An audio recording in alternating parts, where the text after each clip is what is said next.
جو لوگ دنیا میں دن رات مال اور دولت جمع کرنے اور اولاد کی حفاظت کی فکر میں لگے رہیں اور اس وجہ سے انہیں نہ دن کا چین نصیب ہو نہ رات کا آرام، تو ان لوگوں کے مال اور دولت اور دنیاوی چمک دمک کو ان کی سعادت مندی خیال مت کریں کہ اگر رب ان سے ناراض ہوتا تو اس قدر مالدار نہ ہوتے۔ یہ ڈھیل تو انہیں اس لیے دے رکھی ہے تاکہ آخر دم تک انہیں توبہ نصیب نہ ہو، نہ انہیں آخرت کی فکر ہو اور نہ رب کی رضا کی۔ اگرچہ مومن کو بھی اپنے مال اور اولاد کی فکر ہوتی ہے، مگر چونکہ رب کی رضا اس کے نزدیک ہر چیز سے مقدم ہوتی ہے،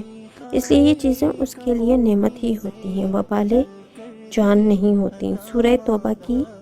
آیت نمبر 55 میں ہے کہ ان لوگوں کے مال اور اولاد آپ کو